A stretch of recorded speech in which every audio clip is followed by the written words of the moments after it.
Hi guys, welcome to Dustin the Blind Minnesotan podcast. Today I want to talk about something very important to the disabled community, like no matter what your disability is. The biggest issue with the disabled community who can't drive is transportation. Transportation is such a pain in the butt in the disabled community that a lot of disabled people can't live a normal life without access to it. Because, we can rely on our like our brothers or sisters and all that stuff to drive us places, like for work and our doctor's appointment and stuff. But eventually they get tired of doing it and then they become bitter and they see you as a problem. So then, they find you as annoyance, and then they get annoyed at you, and then you get annoyed at them, and it just causes issues. So today I'm and then, with Metro Mobility not being so reliable anymore, because guys, Metro Mobility is only going to get worse. Metro Mobility is going to get worse because all these seniors that are baby boomers, the biggest generation in the United States, are all getting old. Their eyes are not working anymore. Their body's not working anymore. And what's going to happen? They can't drive anymore. And because they all live in the suburbs, what service are they going to call? Metro Mobility. And what service does disabled people require in the suburbs to travel around? Metro Mobility. So then, and what company is having issues finding people in Minnesota and all over the world? Transit companies like Metro Transit here in Minnesota, Metro Mobility, they can't find enough drivers, right? So when you have an increase of thousands upon thousands upon thousands of clients in the suburbs of Minneapolis and a bunch of other cities, all saying we can't drive anymore, and you mean we need to get to our doctor's appointments, grocery stores, and then you have thousands of disabled people living in the suburbs saying we need to get the appointments and stuff. What's going to happen is Metro Mobility is going to say we have too many clients. We don't have enough drivers. We don't have enough money. We're going to pick one clientele over the other. And I'm going to say, you guys, as disabled people, we're going to get screwed in this department, because what's going to happen is Metro Mobility is going to choose seniors over disabled people / baby boomers, because they're going to say is baby boomers pay taxes. They paid into the Social Security system. They worked for years, and sometimes they're taking Metro Mobility to still work. They're contributing money into the system, more money than disabled people are. And also, the seniors are more willing to get hurt and injured than young disabled people are. So then they're going to put seniors over the lives of disabled people. So now if you're disabled and you need to get to work and stuff, Metro Mobility is not going to be reliable, because they're going to provide the service to senior citizens over you. So now you're screwed. But my biggest thing is, what I'm trying to get this message out in this podcast is, us young disabled people need to move into the first ring suburbs of Minneapolis and St. Paul, or we need to move into the city. I know right now, Minneapolis especially, St. Paul's doing okay, because St. Paul, the whole COVID lockdown thing didn't affect them so much, because St. Paul is mostly a single family housing city. Most of their property is full of single family homes, and then they all come to downtown Minneapolis for work, and then they go back to their single family homes in St. Paul. So St. Paul is more, you mean, of a single, and of course they do have the Capitol and the government offices in St. Paul that some of the people do in St. Paul do go work for. But most of, I'm going to say maybe 52% to, I'm guessing 52% to 62% guessing, they go to downtown Minneapolis for work. So downtown Minneapolis, after the office building, people empty, people can start working from home. You know, people stop spending money because they're not going there to work anymore in the office buildings. And so downtown Minneapolis isn't doing the best right now. In some parts of Minneapolis, like South Minneapolis, a lot of the gas stations just get traffic from people leaving downtown on their way home. So, you mean, when everyone worked at the office, downtown Minneapolis was getting money. But now when people can work from home, office building owners in downtown Minneapolis have to say, okay, the world is changing. Let's turn our office buildings into apartments. So then more people can move into downtown Minneapolis, work from home, live our buildings, and then pay us rent, like residential rent. And then their buildings, can have daycares in them. Their buildings, they can keep the skyway open. So can you imagine like leaving your apartment, going down to the floor below you, and then there's a daycare, a Walgreens, a Planet Fitness, and all that stuff? Oh my God, your life would be so convenient. So convenient. But the old people who own all these office buildings in downtown, / baby boomers, they're not getting with the change. So once they get bankrupt and they have to sell the buildings to young people, things will slowly change. Or once they die, young people that get inheritance of these buildings will say, okay, work from home is the future. Let's turn my dad's building where he's losing thousands of dollars off into an apartment building with a daycare, a Planet Fitness, an eye care place, and make money. So us disabled people, we need to start moving into the first ring suburbs, and downtown Minneapolis, or the first ring suburbs of St. Paul, like Roseville and St. Anthony, and be close, or live in downtown St. Paul.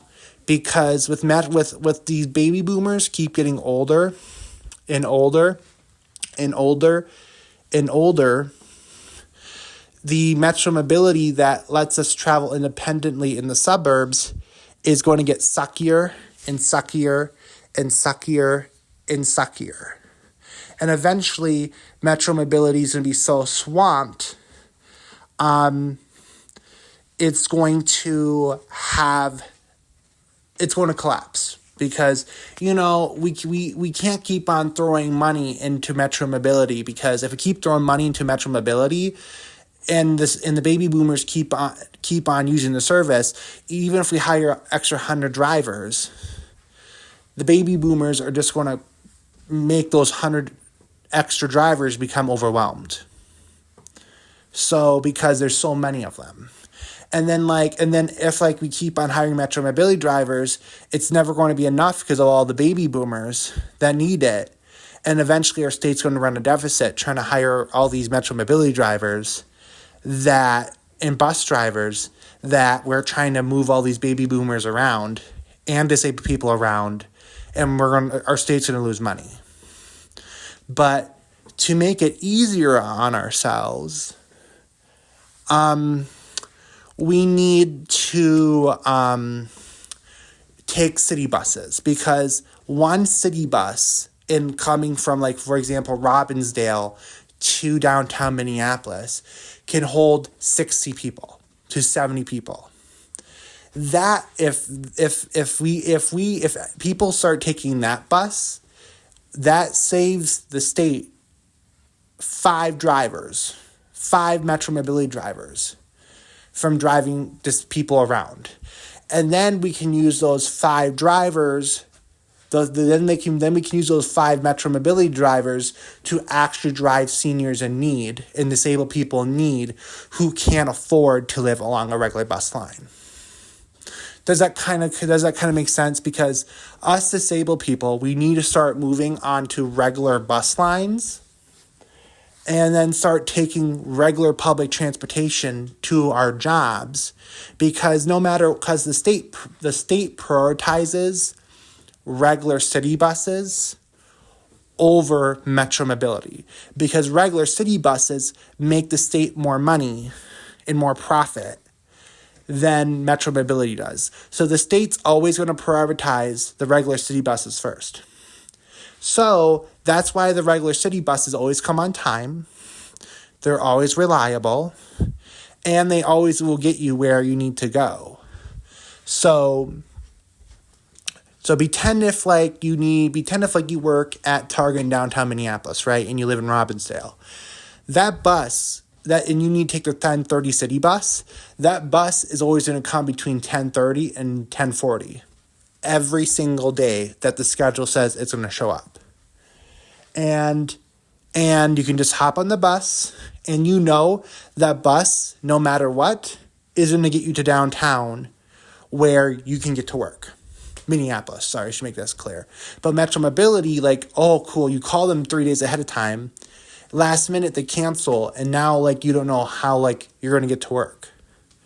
If you take the regular city bus, you don't have to worry about, oh my God, what if the bus doesn't come tomorrow? How am I going to get to work? You can just hop on the bus because it's going to show up, and then you're definitely going to work. So that's why when I moved to Columbia Heights has 2 buses. Sorry, 3. It has the 11 that goes from downtown Minneapolis through the North Minneapolis Art District, and then on to Central, and then through Columbia Heights, and it ends at Columbia Heights. And then it has the 10 that goes from downtown Minneapolis down through just the regular Northeast Minneapolis, the new Northeast Minneapolis, goes up Central into Columbia Heights. And then it goes down Central through Columbia Heights, through Fridley, all the way to Blaine, the 10N. And then if you're on the 10U, once it hits Columbia Heights, that's when it goes to University and goes through Fridley and Blaine to Northtown Mall down on University. So, so I chose where I lived because I can get to any of the stores on University in Fridley, and I can get to any of the stores on Central in Fridley, and then I can get to the Northtown Mall in Blaine, and I can shop in the winter. I can shop in the mall, and then if I need to go downtown to see my doctors and stuff and see my friends who live in the south part of the metro, I can still take the bus into downtown. And I have Metro Mobility, but I only use Metro Mobility to go visit my friend Paul, who lives in Champlin, or to go to my dentist that is in Robbinsdale. So, and then once in a while, I might take it to go to the Mall of America, or when I don't feel like I want to take a bus that day.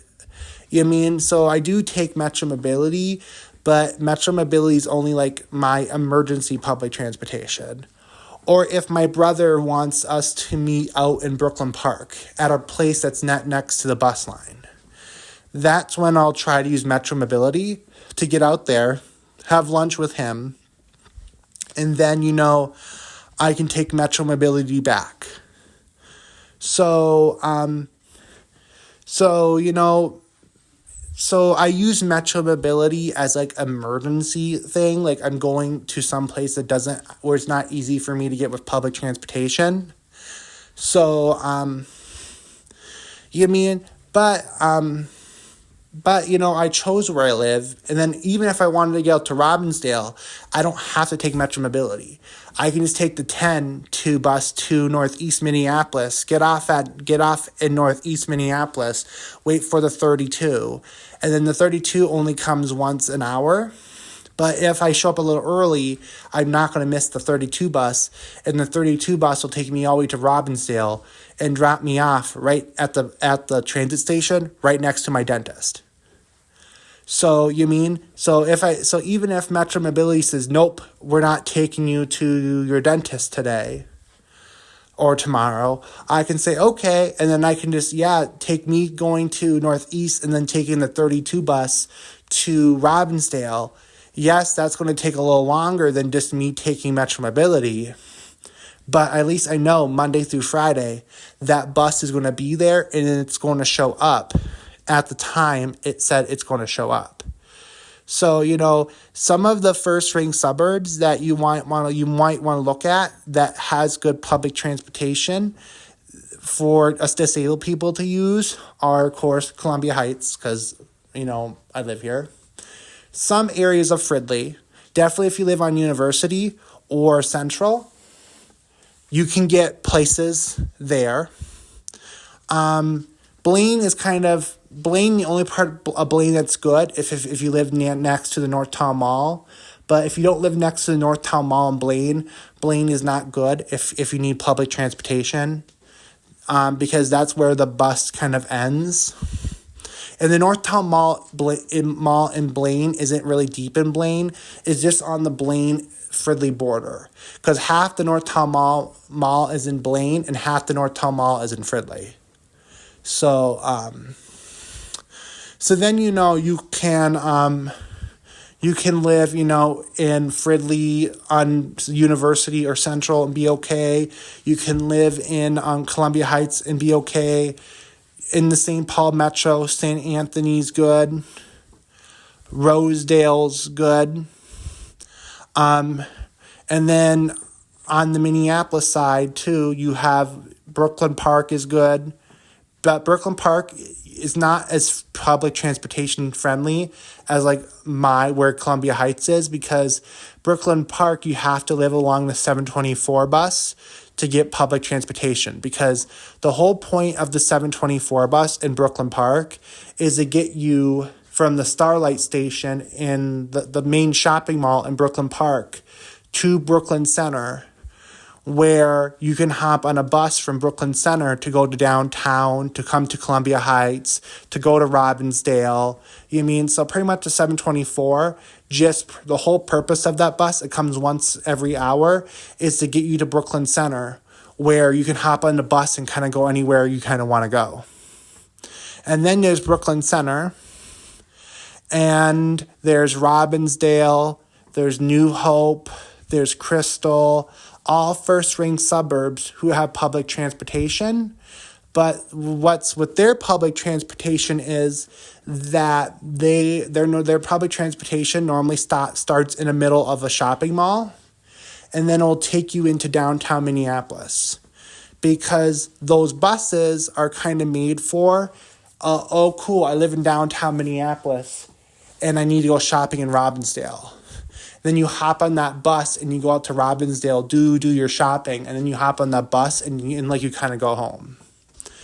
And then St. Louis Park is a good area too, but St. Louis Park, and that's on the south end of the metro, but St. Louis Park is kind of expensive. So if you're going to move to St. Louis Park, you want a roommate. Edina is also a good option, but it's expensive. So you might, if you want to move down there as a disabled person, you want a roommate. Bloomington's expensive because the Mall of America, the airport, the Great Wolf Lodge is all there. So that's super expensive, but it's a good area to move if you can find a roommate. And Bloomington has a very good bus system, because Bloomington, they have buses that come every hour, but the buses go to the Mall of America and to St. Paul and to Minneapolis and to St. Louis Park and Edina. So if you live in Bloomington, you can get to Edina, you can get to St. Louis Park, you can get to Mall of America and Bloomington, of course, the airport, and there's buses that get you into St. Paul. Because the thing separating Bloomington from St. Paul is the Mississippi River. So pretty much if the Mississippi River dried up, you can just walk from Bloomington into St. Paul. So then Bloomington is almost like a Columbia Heights, where it's because it's kind of smashed in between Minneapolis and St. Paul. You kind of have good public transportation both ways, but Bloomington is like super expensive because of the airport, the Mall of America, and a lot of disabled people, even non-disabled people, want to live in Bloomington because they want to be close to all the shopping malls and around the Mall of America and the Mall of America, and they want to be close to the airport. So then they can take a bus to the airport and travel the world. So that's not a bad place either.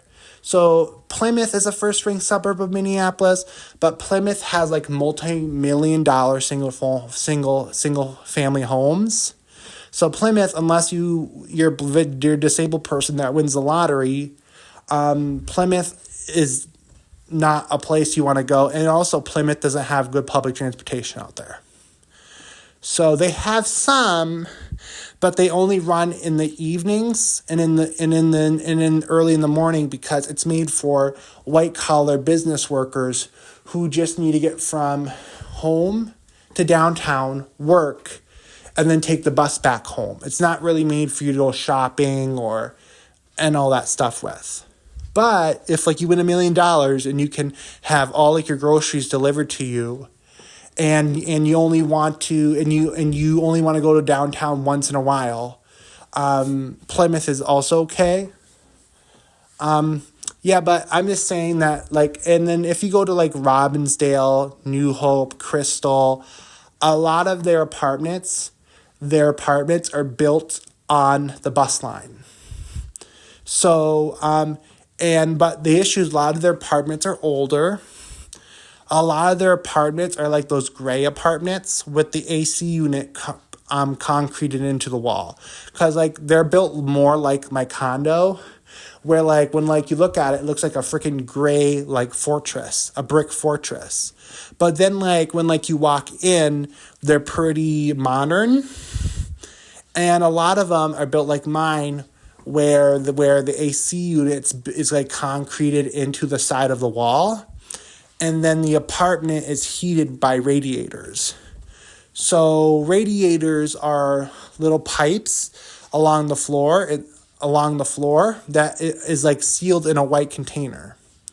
And then water flows through those pipes, and then electricity, then there's wire around those pipes, and then electricity heats up those pipes. And those pipes release like heat waves. And then those heat waves heat your place. So a lot of hippies say like my kind of apartment because my apartment doesn't use gas to heat / condo. So it's very, very earth friendly. My condo is very earth friendly because it uses electricity. Well, it uses electricity to cool, and it uses electricity and water to heat. And it doesn't use gas. So my condo / apartment is very, very green. And then because it's made of bricks, it doesn't have to be like replaced every year, saving trees in the rainforest and stuff. So a lot of the apartments out in like Robbinsdale, Crystal, New Hope that are built along the bus line is like they're built similarly to my condos. So then when a tornado or something comes, your building's not going anywhere. And then there's a lot of apartments along those bus lines who are like where you can find rent for under $1,300 because those apartments are built and made for young people who are just starting off, and for disabled people who don't have a lot of money, or for seniors who didn't save up money well and they need someplace to live. So that area is pretty good. And Brooklyn Center is a pretty okay neighborhood as long as you don't live next to the transit station. because all the trouble from Robbinsdale, New Hope, Crystal, they all take the buses to the Brooklyn Center transit station, and then they do their trouble things there. But as long as but if you're living in an apartment, your apartment's going to have security. So but because we're disabled, okay, a lot of the new apartments in Brooklyn Center, they have underground parking. So, so if you have a car, you can just park underground, shut it, make sure no one follows you in, and then no one's going to break or steal anything from you, because a lot of the new buildings have security. And then, but if you're a disabled person like me who's visually impaired and you don't drive, as long as people don't break into your building, your stuff is going to be fine. And a lot of the new apartment buildings in Brooklyn Center that are near the transit station have very good security. And there's always someone watching the cameras. They always have a security guard. So if your apartment's next to the transit center is going to have some action once in a while during the night. During the day, the transit center is pretty safe. At night is when the action happens, but you don't have to worry because your building has security and you're going to be fine. But some of the older apartments in Brooklyn Center that are more made for us low-income people that are disabled, they only have surface lots, but at least the building has security. So if you're a disabled person and you have a car, the only thing that might be taken is stuff in your car. But if you're in your building and everyone follows the security protocols and and the security guards doing their job, no one really will come physically into the building, because a lot of the buildings in Brooklyn Center have that are next to the transit station have very good security, even if they're kind of old buildings. But but the good thing is, if you want to live in the suburbs like me, but don't want to live in Columbia Heights, Brooklyn Center is a good place because you can walk to their station. You can get out to Robbinsdale, you can get out to New Hope, you can get here to Columbia Heights, because there's a 801 bus that goes from Brooklyn Center to Columbia Heights Monday through Friday, and then from Columbia Heights to St. Anthony, and then from St. Anthony into Rosedale, and then the bus ends at the Rosedale Center, where you can hop on a different bus to get to downtown St. Paul. So if you live in Brooklyn Center, you can, Monday through Friday, you can easily get to downtown St. Paul, and you can easily get to downtown Minneapolis. So Brooklyn Center, if you want to live in a suburb environment, Brooklyn Center is a really good spot as a disabled person for you to take the buses and stuff and not have to rely on Metro Mobility. And also, Brooklyn Center, when you're looking out, because I almost moved to Brooklyn Center when I was looking at condos, and the good thing about Brooklyn Center is when you're looking out your apartment or condo windows, you can see all the single family homes in the distance with their trees and their gardens and their during the summer and their plants and all that stuff, while you're still living next to public transportation. But the only negative about Brooklyn Center is if you want to go shopping like Walmart and stuff, you have to take the 724 bus and kind of take the bus up to the Brooklyn Park Starlight Station, where it's kind of in the shopping mall. And then you can shop in Brooklyn Park, then hop back on the 724 bus and then take it back to Brooklyn Center where you live. Because the reason why I'm saying it's just easier to go to Brooklyn Center when you live in Brooklyn Park is because the buses that take you to Robbinsdale and Columbia Heights and St. Anthony and stuff, it only works Monday through Friday. So and then they only come once an hour. And so it's just more of a pain than it is just to go up to Brooklyn Park and shop in Brooklyn Park. And then the Starlight Station up in Brooklyn Park has a Target, it has a Cub Foods, and then across the street's not too busy as long as you listen to the talking sign.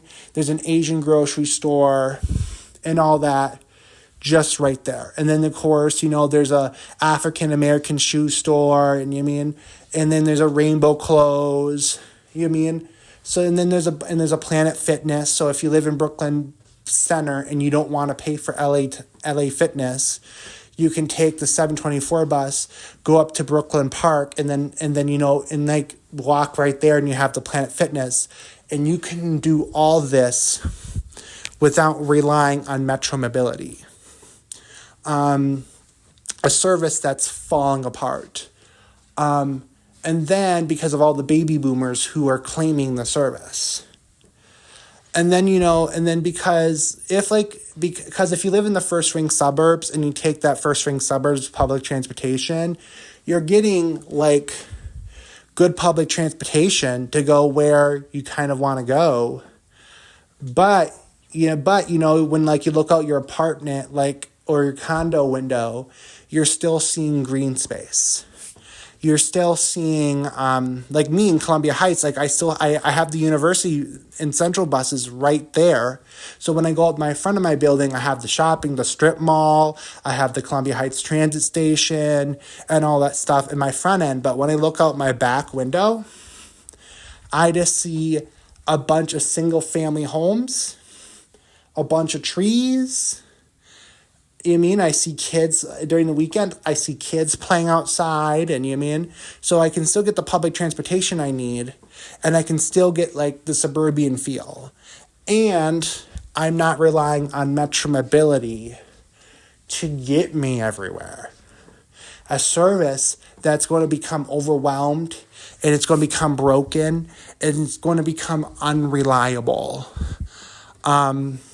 Sorry to say, people, but it's the truth, and I'm only speaking the truth because I care about my disabled community in the state and of Minnesota and beyond. If you're listening from Africa and you're disabled thinking about coming to Minnesota, this will help. If you're a disabled person in Arkansas thinking about coming to Minnesota, this information will help. I'm just making this content to help my community here in Minnesota that's disabled and visually impaired. Most of my content is to help visually impaired people and blind people, because that's the community that I'm in of the disabled group.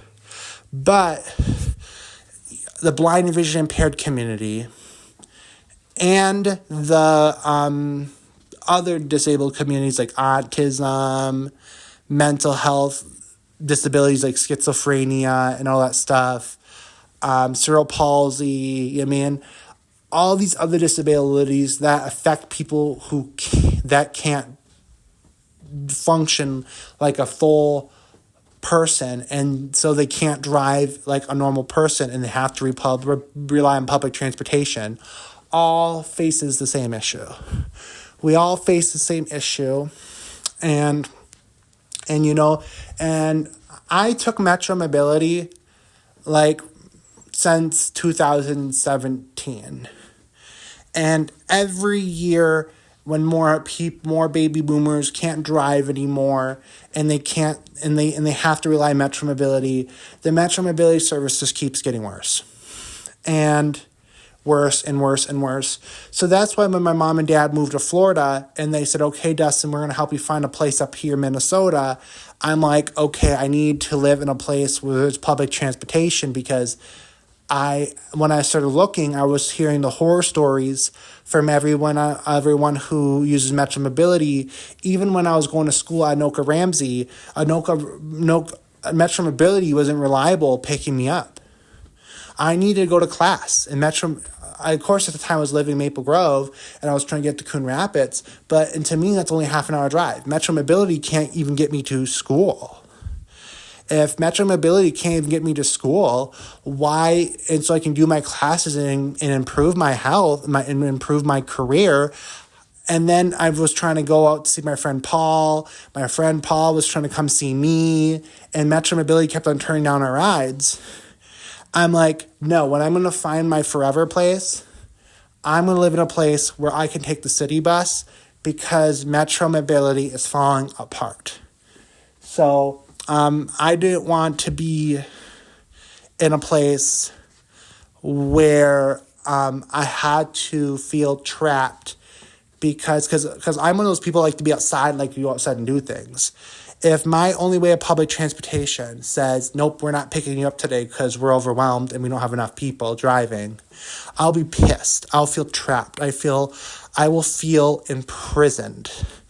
I will feel like, why is the universe doing this to me? Why am I cursed? But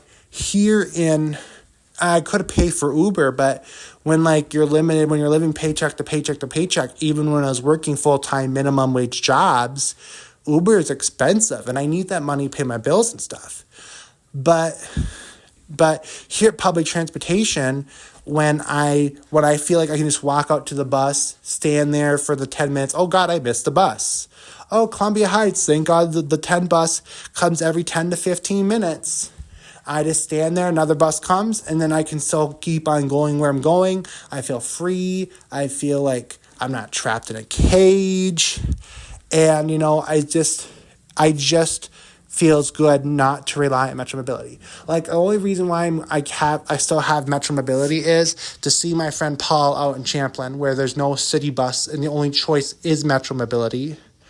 Or to go to my dentist in Robbinsdale. Because right now when you're disabled, it's hard to find a dentist.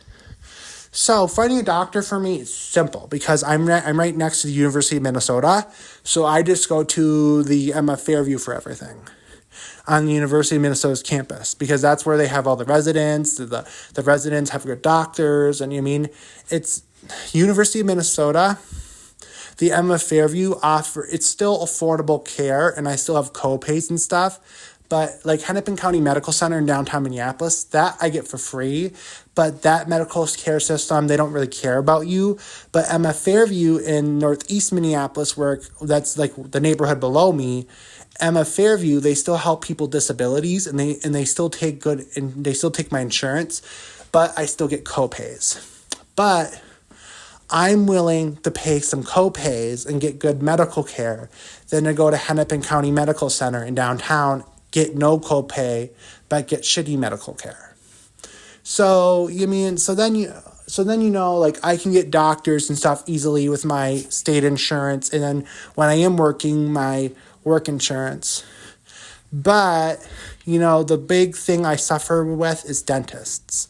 So, I just take Metro Mobility to whatever dentist I can get to just so I can get my teeth clean and pray that the dentist does a good job. Because sometimes I'm always nervous about using my dentist as medical assistants because sometimes, are they going to do a horrible job because I'm not giving them a lot of money? So, I just want, if someone's, buffing my teeth, I want to make sure that they're actually doing a good job, even if, I'm disabled and I can't give them a lot of money. So I just take, Metro Mobility, go to my dentist because that's hard to find. And then go see my friend Paul in Champlain. And that's why I have Metro Mobility for. Other than that, 95% of my life, I just take the city bus because the city bus system is not falling apart. It's still working. It's still reliable. They're not going to call me the day before and say, ha, ha, ha. We're not going to come pick you up today. I guess you have to miss work. Ha, ha, ha, ha. And almost laughing at you.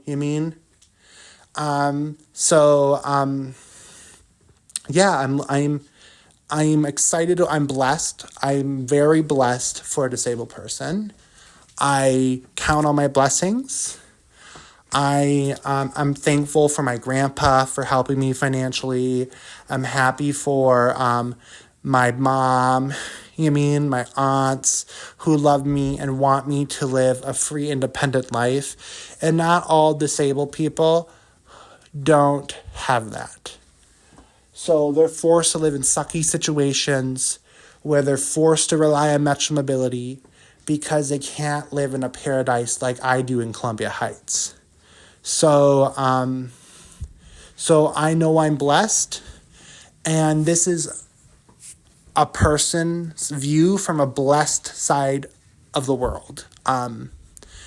Me as a disabled person, I live better than 95% of other disabled people, in my opinion, because I can save. I have the opportunity to work, save up money to buy new furniture.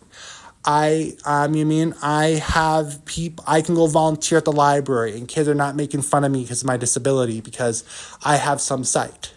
So I only really need to use my cane once in a while. So I'm not judged as bad as other mostly 100% blind people. I can just, or disabled people, because to me, oh cool, when the street lights talk, I don't need to use my white cane because I can see enough that I can see the shadows of the cars. So then, I can see, okay, there's a car shadow moving this way. I can't go. You know what I mean? So I only have to pull out my white stick when I'm out in the suburbs where they don't have talking cross lights. So my disability is very hidden. And because my disability is hidden, I can do more normal people stuff.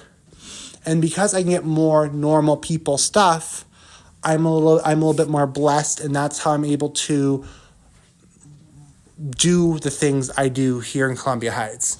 But if you're completely blind or you're in a wheelchair, you're not going to have the same opportunities as me because your disability is way more obvious than someone like me, because sorry to say, in this disabled community, the more disabled you get, the more shitty discrimination and opportunities you're going to get. Sorry to say, but that's the way, because I'm in the sighted world sometimes, in the disabled world at the same time, because I have enough sight to blend into the sighted world a lot of times. But because a lot of sighted people, they don't understand, there's like with vision loss, there's like a middle ground. So I can kind of, to them, they're like, oh, Justin's just acting weird. He's looking close to the screen. He's just acting weird. You mean they're not, like when I worked at the Mall of America, like half my coworkers did not know I was visually impaired. Because they were just like, one day my boss asked me, Dustin, why are you acting so weird and going like an inch from the screen when you're doing the cashiering? And I said, because I'm visually impaired and I can't see the screen, so that's why I have to go an inch away from the screen so I can see it. And they said, just buy new glasses. You need money. You remember our insurance has glasses. We'll just get you new glasses, and then you don't have to get an inch away from the screen. I said, guys, these are my readers. If I didn't wear these glasses, I would see only an inch in front of my face. These glasses help me see the 2 feet in front of my face that I can see. Without my glasses, I would have to use my white cane for everything. And I said, my glasses are not to make my vision 20/20. My glasses are so I don't have to use a white stick for everything. Because without my glasses, I can't see 5 feet in front of me. With my glasses, I can see 5 feet in front of me.